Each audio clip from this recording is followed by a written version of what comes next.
If it hadn't been for you, tell me where would I be? I was lost and sinking deep in sin,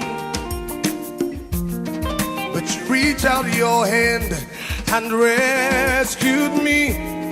No one else can do the things you do. There's no one else but you. I am who I am because of you. If it had not been for you, tell me where would I be? I was lost and sinking deep in sin. Shalom peuple de Dieu, shalom à vous, shalom dans vos familles. Nous sommes réunis encore ensemble aujourd'hui pour partager la parole, pour nous édifier, pour chercher la face du Père. D'ores et déjà, je vous remercie, merci à vous qui suivez assidûment. Merci pour vos partages, merci pour vos commentaires. Et je vous exhorte encore à faire un tout petit effort pour liker ma page et partager cette page autour de vous. Ça bénira quelqu'un qui écoute et en retour, la bénédiction vous sera donnée. Amen. Nous allons fermer les yeux pour l'instant, nous allons remettre ces instants dans les mains du Seigneur. Père éternel, Dieu de gloire, Dieu de miséricorde, nous te louons, nous te magnifions, nous te bénissons pour ce instant, ce rendez-vous que tu nous as encore accordé. Merci Père parce que c'est une grâce imméritée d'être en ta présence, d'être à ton écoute et d'être nourri par ta parole. Père éternel, nous te demandons humblement en ce moment d'ouvrir nos oreilles spirituelles afin que nous puissions t'entendre. Ouvre nos yeux spirituels afin que nous puissions voir ce que tu as montré. Et édifie-nous encore. Aide-nous à comprendre non seulement à la parole, mais aussi à la mettre en pratique en ton Saint glorieux dont nous avons. Amen. Donc nous allons continuer cette série sur de la mort à la vie. De la mort à la vie.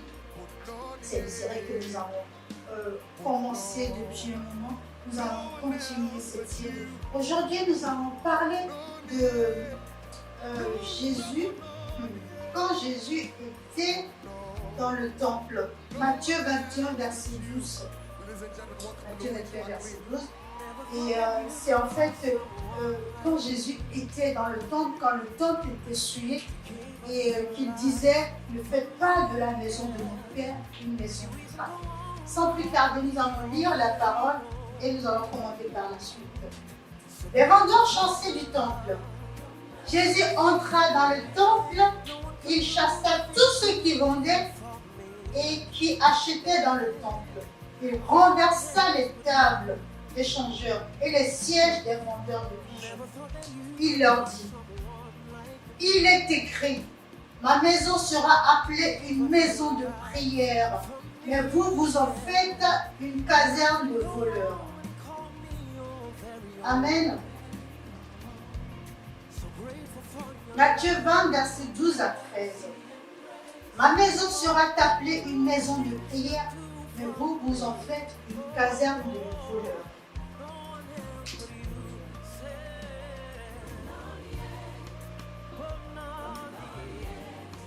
Donc,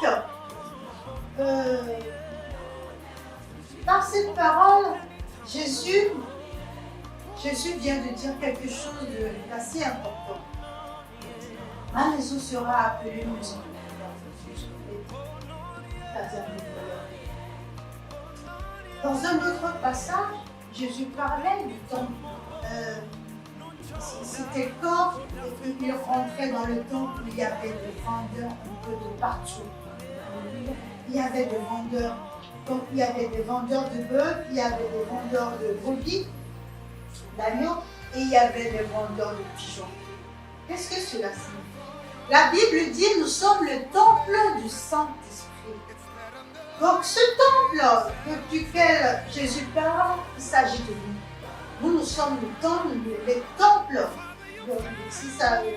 Que ce soit celui-là, que ce soit de l'autre, il s'agit du temple de notre corps qui est souillé, que l'homme utilise pour faire du trafic. On ne fait pas comme trafic.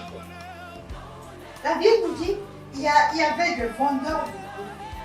C'était qui les vendeurs de bœufs? Un bœuf, à l'époque, c'est un animal qu'on utilisait pour retourner la terre, pour travailler la terre, pour labourer, pour dépiquer. Donc, c'était en fait l'animal fort, le plus fort de l'époque, jusque-là. Par la suite, nous avons les brebis. Les brebis, c'est quoi? L'agneau de Dieu, l'agneau immolé lui-même, c'est Jésus-Christ de Nazareth, qui est aussi symbole de l'agneau. C'est un animal pur, un animal propre, un animal sans tache. Et nous avons aussi les vendeurs de pigeons. Les pigeons, c'est le symbole de l'Esprit Saint. L'Esprit Saint qui est posé sur Jésus quand il était dans le Jourdain, quand il se faisait baptiser. L'Esprit Saint était descendu sous il était descendu comme un pigeon. Donc voilà. Donc ici nous avons les trois animaux représentés qui souillaient le temple que les gens vendaient. Donc c'était la source du trafic. Mais alors, qu'est-ce que cela symbolise réellement? Je vais peut-être choquer certaines personnes, mais ce bœuf symbolise le Père. Parce que dans le temps du Saint-Esprit que nous avons le Père, nous avons le Fils, le Saint-Esprit qui sont représentés. Donc ce bœuf, en quelque sorte, le fort, le costaud, qu'on utilise pour faire des travaux, et ça servait aussi de sacrifice à l'époque.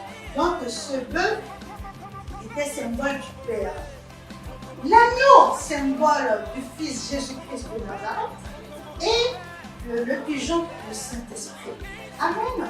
Donc, tout ça rassemblait dans un corps et l'homme faisait des trafics. Allez, je te donne si tu veux. Mais c'est quoi qu'ils appelaient trafic à l'époque?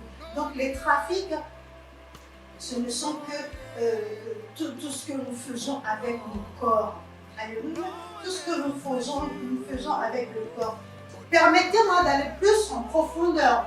Quand je parle de trafic du corps, cela veut dire des activités sexuelles que nous utilisons avec le corps. Il s'agit de quoi? Il s'agit de la fornication, il s'agit de la masturbation, il s'agit de l'impudicité auquel nous nous adonnons pour souiller le temple du Saint-Esprit. Ce sont des actes qui non seulement souillent le temple du Saint-Esprit, mais qui énervent le Saint-Esprit, qui font que le Saint-Esprit s'éloigne de nous. Amen. Jean 17, verset 21-23 nous dit « Je suis dans le Père il est dans moi. » Donc, nous sommes le temple du Saint-Esprit. Nous avons le Père, le Fils en nous. Nous avons tous en nous.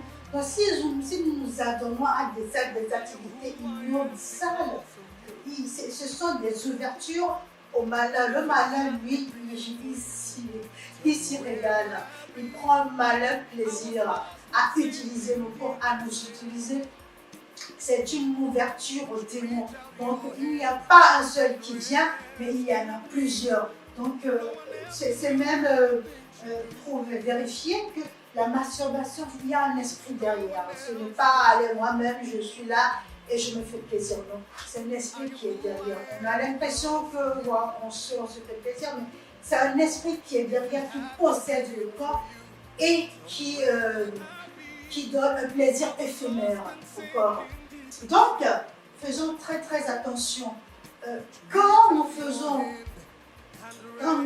des échanges comme ça irrite l'Esprit Saint, ça irrite Jésus. C'est pour ça quand il est rentré dans le temple, il a dit, mais ne faites pas de la maison de mon père une maison de trafic. Parce que quand il est rentré dans le temple, il a vu le temple, quand il a vu l'état du temple, il s'est dit, mais ces gens, ils utilisent à tort et à travers le temple. Donc il a pris des chipots, des foules, des affaires. Et vous verrez que non seulement il les a fouettés, mais il a tout renversé. Donc Jésus est là pour renverser les forteresses qui pénalisent notre corps, qui fait que notre corps est paralysé. Notre corps s'adonne à des actes répétitifs et qui abrite le malin, qui abrite des démons. Pas un seul démon, mais qui abrite des démons.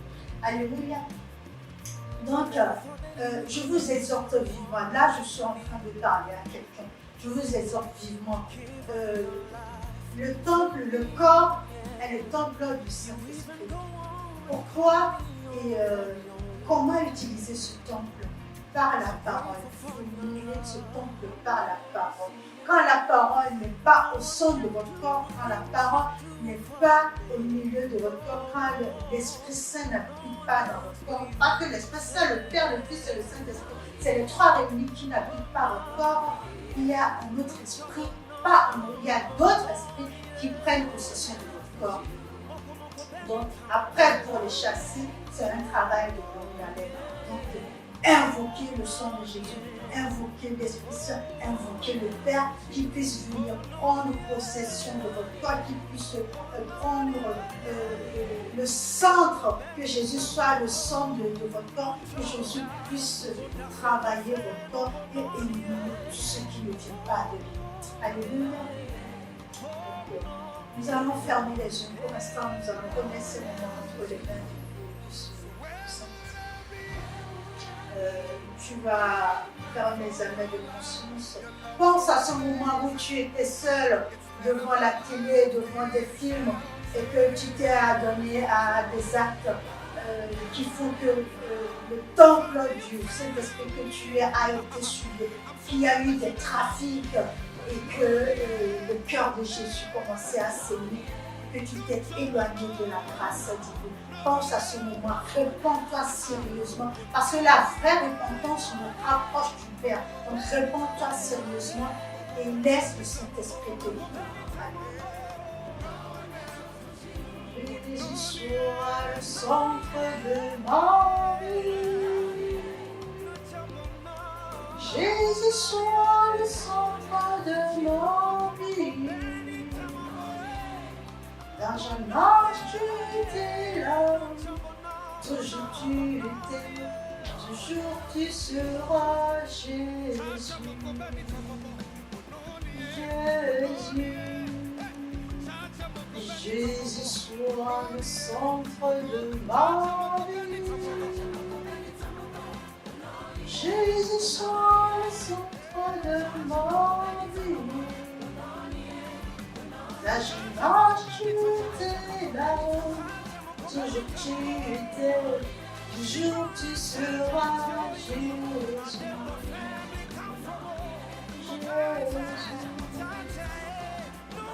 Nous allons prier.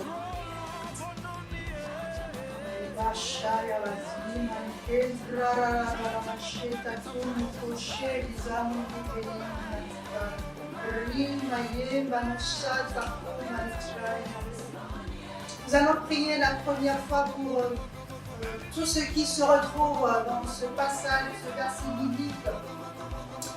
Au moment où il était seul et ils se sont adonnés à des plaisirs éphémères, à des moments où le temple était souillé. Nous allons vraiment repentir et inviter le Saint-Esprit à venir prendre la place de tout ce qui a souillé le temple, de remplacer tout ce qui a souillé le temple et prendre la place définitivement. Alléluia. Père éternel, Dieu de gloire, Dieu de miséricorde, je te loue, je te magnifie pour cette parole. Oh Yahweh, en ce moment, je remets tout entre tes mains. Je remets ceux qui regardent et qui se reconnaissent, et qui se souviennent, qui se rappellent qu'à un moment donné de leur vie, de leur existence, ils ont eu des moments où ils se sont donnés, ils se sont adonnés à de tels actes. Et tu t'es éloigné d'eux et tu t'es énervé contre eux. Et tu as repris ta grâce. Père, en ce moment, je me joins à eux pour te demander pardon. Pardonne-les, Père. Pardonne-les du fond du cœur. Ne regarde pas ces péchés, ne retiens pas ces péchés parce qu'ils ont vraiment besoin de toi. Que tu viennes prendre la place du temple du Saint-Esprit que que tu viennes avec le Fils, avec le Saint-Esprit, prendre la place qui te revient, prendre la première place, prendre le centre, afin que tout soit restauré, afin que la grâce soit restaurée, leur soit restaurée. Père éternel, je te prie en ce moment de chasser tout esprit de masturbation, tout esprit de fornication, tout esprit d'impudicité qui a pris ta place dans ces corps et qui a malmené certaines personnes, même jusque-là, et qui ont du mal à s'en sortir. Père, aie pitié d'eux, tourne ta face vers eux et révèle-toi puissamment à eux. Au nom puissant de Jésus-Christ de Nazareth, nous avons prié. Nous allons encore prier pour les personnes qui, pour la toute première fois, tombent sur cette vidéo. On ne va pas dire par hasard parce que notre Dieu n'est pas un Dieu de hasard. Mais on va dire qui regardent pour la première fois cette vidéo et qui se disent « Moi, je veux aussi recevoir ce Jésus, mais je ne le connais pas. » Père, je te prie en ce moment de te révéler puissamment à eux, afin qu'ils sachent que c'est toi le Dieu vainqueur, le Dieu de l'impossible, le Dieu de gloire. Là, le bon Dieu. Amen. Bien-aimé, merci pour ta participation, merci pour ta présence. N'oublie pas, tu as un Dieu qui t'aime et abonne-toi à ma page. No one else but you. Ladies and gentlemen, welcome to Luigi McLean. Never thought that you could love someone like me, to give up your life for me, yeah. You even go on and call me your very own. So grateful for your love.